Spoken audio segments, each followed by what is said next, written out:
A paz do Senhor Jesus, seguidores aqui do nosso canal do Discipulado Teológico. Hoje eu venho aqui trazer uma palavra edificante ao coração de todas as mulheres que nos seguem. Então, por que a gente está trazendo esse conteúdo direcionado para as mulheres? Porque estamos no mês de outubro. O mês de outubro é um mês, né, conhecido por ser o Outubro Rosa, onde aí nós lembramos as mulheres para fazer o exame da mama e a prevenção contra o câncer.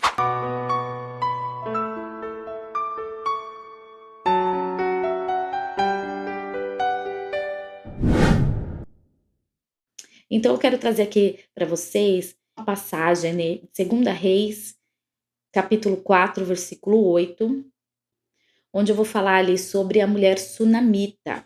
Isso mesmo, a mulher sunamita de Sunem, tá? Então eu vou ler aqui na íntegra para você o que está escrito lá e depois a gente vai aí fazer um esboço, né, do que o Senhor falou ao meu coração, tá bom? Então vamos lá. Certo dia, Eliseu foi à cidade do Sunem. Uma mulher rica que morava na cidade o convidou para fazer uma refeição em sua casa. Depois disso, sempre que ele passava por lá, parava na casa dela para comer. A mulher disse ao marido: Sem dúvida, esse homem que sempre passa por aqui é um santo homem de Deus. Então vamos até aqui por enquanto.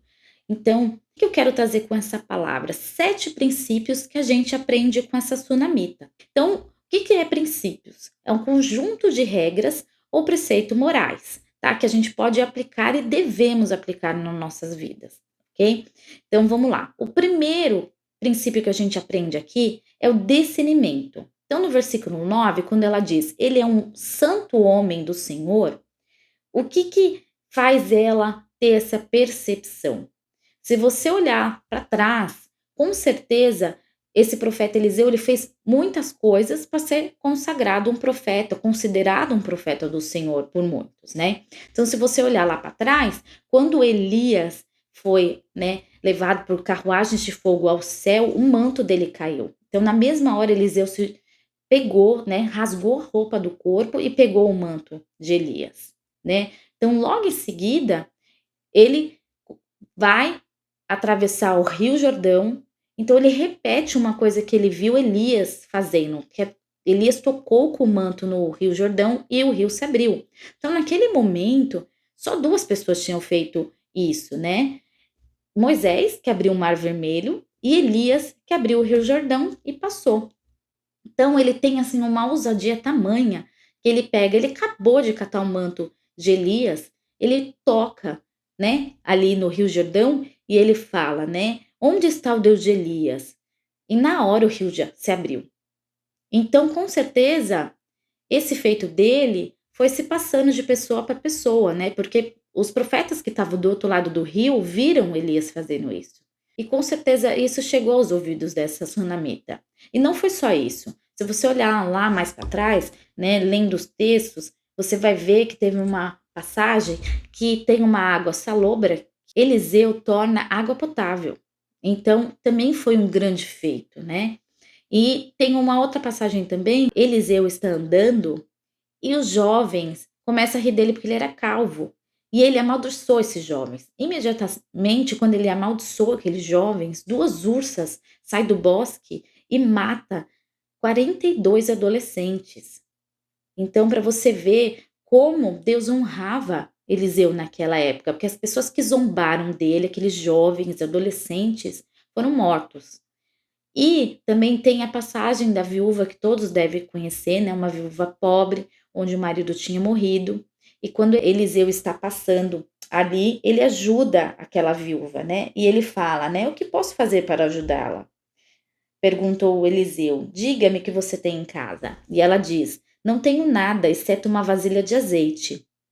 Então ele fala: Vá, toma emprestado muitas vasilhas de seus amigos e vizinhos, quantas conseguirem. Depois disso, entre em casa com os seus filhos, feche a porta, derrame nas vasilhas o azeite que você tem e separe-as quando estiverem cheias. A viúva seguiu as instruções de Eliseu, trouxe os seus filhos e as vasilhas, e elas a encheu. Logo todas estavam cheias até transbordar, né? E ela falava: Traga mais vasilhas, disse ela aos filhos. Os filhos responderam: Acabaram as vasilhas. e imediatamente parou de correr o azeite. Então, ele multiplicou ali, né, o azeite, né, com a fé que ele tinha, né. E com certeza todos esses feitos chegaram aos ouvidos da sunamita. Então, esses fatos fizeram de Eliseu ali, ela ter a percepção que ele era um santo homem de Deus, né. Então ela teve um discernimento. Que quer dizer discernimento? É a capacidade de discernir o certo do errado. Então peça a Deus, a Bíblia diz para você pedir discernimento que o Senhor vai te dar. Então peça para Ele, porque você precisa hoje, né, saber o que é certo e o que é errado. Até porque para você precisa saber que são os verdadeiros profetas do Senhor, tá? Porque se você não souber, você vai cair em engano, né? Então é a primeira coisa que você vai aprender aqui com a sunamita, a ter discernimento das coisas do Senhor. Tendo discernimento, você não vai se frustrar, você não vai desanimar e você não vai se decepcionar, né? Porque você vai ter a certeza das coisas. Então peça a Deus discernimento e você vai ver que você vai ter sucesso em todas as áreas da sua vida. Então vamos seguir mais para frente aqui, que aí você vai ver ali logo em seguida, no versículo 10. Aí a Sunamita falando ainda com o esposo dela, tá? Vamos construir um quartinho para ele no terraço, um imobiliário com uma cama, uma mesa, uma cadeira e uma lâmpada. Assim, quando ele passar por aqui, ele terá um lugar para ficar. Quando ela diz assim, vamos construir um quarto no alto para o profeta Eliseu, o que ela está fazendo? Ela está honrando ele. Imediatamente ela está honrando. Por quê? Ela fazendo um quarto para um profeta do Senhor, que passava ali na cidade, ela estava honrando ele, por quê? Ela não tinha obrigação de fazer isso, ela fez isso de bom grado. Ela via as coisas boas que ele fazia, e ela quis honrar ele fazendo aquele quarto para ele passar na casa dela, aquela estadia, quando ele estivesse na cidade de Sunem. E é tão interessante que quando você para analisar, Deus tem um negócio assim muito lindo com a honra, né? E com ele mesmo, né? Se você for olhar ali, quando ele unge Saul, você vai perceber também que a honra e a obediência é uma linha muito tênue, né? Porque naturalmente quando você honra alguma pessoa, você está obedecendo também, né? Alguma ordem do Senhor. Então a honra, que ela significa? É um princípio que leva alguém a ter uma conduta virtuosa. Então, a honra ela é um princípio que leva alguém a ter uma conduta virtuosa. Então, o que faz você ter, né, essa conduta virtuosa? Você andar nos caminhos do Senhor, né? Você obedecer ao Senhor. Então, isso vai gerar uma honra para você mais lá na frente, né? É interessante que quando você olha para trás, você vai ver ali a história de Saul. Às vezes você age, você vai fazer alguma coisa na sua vida sem a intenção de desonrar ou desobedecer. Porque você tem até uma boa intenção, mas quando Deus dá uma ordem, você tem que fazer, porque você não fazendo, você está desonrando ao Senhor, você está desobedecendo ao Senhor. E a gente aprende isso vendo ali no momento que o profeta Samuel fala para Saul que ele precisa invadir a cidade ali dos amalequitas para acertar as contas com ele, né? Com eles, porque eles já mataram muito, né, muitas pessoas e famílias do povo de Israel. O profeta Samuel, ele é muito cirúrgico quando ele fala assim, né, você vai e mata todos ali, todos, animais, pessoas. Então, o Senhor ordenou que ele matasse a todos. O que acontece? O profeta Samuel deixou bem explicado que não era para ter ninguém vivo, que o Senhor queria acertar as contas ali. Mas Saul, quando ele vai lá, o que ele faz? Ele leva para casa as melhores ovelhas e os melhores bois, e leva ao rei Agag. Só que o que acontece? O Senhor, na hora, falou com Samuel que ele desobedeceu o Senhor. E por conta dessa desobediência, ele desonrou o Senhor. E ele desonrando, ele está tirando toda a autoridade de Deus sobre a vida dele, né? E essa autoridade também, quando você tira, você tá tirando a glória do Senhor também, porque você está desobedecendo.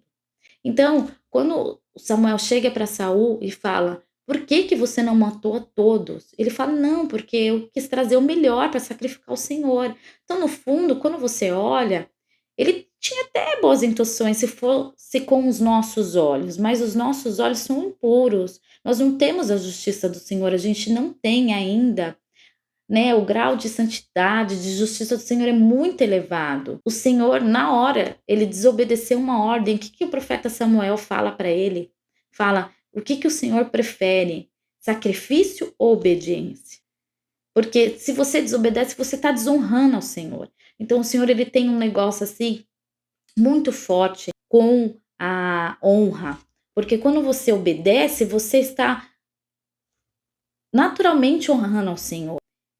Você está restituindo a glória do Senhor também, não é só apenas honrando. Então, quando você honra a Deus, você está ali colocando um selo que Ele é o Todo-Poderoso, é Ele que manda, né? E você está ali devolvendo a glória para o Senhor, porque aquela vitória que Saul teve sobre os amalequitas foi totalmente do Senhor, né? Ele teve até uma boa intenção, só que ele desagradou uma ordem expressa do Senhor, ele desacatou, ele desobedeceu uma ordem do Senhor. Então isso trouxe para ele consequências fortíssimas. Ele perdeu o seu reinado por conta disso. A Bíblia diz que o Senhor tirou o Espírito Santo dele. E logo em seguida, o que que ele fez? Né? Ele não reconheceu isso. O profeta Samuel disse para ele: é melhor você obedecer do que sacrificar. É isso que o Senhor espera da gente, né? Porque obedecendo, nós estamos honrando ao Senhor. E você vai ver que na Bíblia, ali, né, em Deuteronômio 5,16, o Senhor fala, né? Ali na lei de Moisés, ele vai falar: honra teu pai e tua mãe, como te ordenou o Senhor, o teu Deus, para que tenhas longa vida e tudo te vá bem na terra. Terra que o Senhor teu Deus te deu, te dá. Em Romanos, ali você também vai ver, em Romanos 12:10, ame-se com amor fraternal e tenham prazer em honrar uns aos outros, né? Porque o Senhor, ele tem esse princípio de honra e quando ele é quebrado, ele traz consequências severas sobre as nossas vidas. E quando você honra o Senhor, ele também vem com chuvas de bênção, é a bonança ao Senhor, né? A Bíblia diz ali que quando o Senhor, ele escolheu Davi, ele olhou o coração de Davi, né? E o Davi, ele teve um reinado muito abençoado e próspero, né, perante o Senhor, porque em todo o tempo ele orou ao Senhor e honrou ao Senhor. Tudo que ele fazia, ele agradecia, ele consagrava ao Senhor e, acima de tudo, ele consagrava, né, todos os seus passos ao Senhor. Então, ele chamava os sacerdotes antes das batalhas e consultava eles, né, honrando os sacerdotes que, né, eram ali um símbolo, né, de pessoas consagradas ao Senhor naquele tempo. Então, quando ele pedia ali um direcionamento, ele estava honrando ao Senhor, porque o Senhor era o primeiro, ele era o dono de tudo. Então, se o Senhor falasse faz, ele faz. Se ele falava que não, ele não fazia, ele era obediente, ele honrava o Senhor em todo o tempo. E isso, né, o Senhor se agradou do coração de Davi. E você vê tantas batalhas que ele ganhou, como foi a história de Davi, foi maravilhoso. E esse é um dos itens principais aqui, né, desse texto, né, que a gente tem que colocar em prática, né, no nosso dia a dia.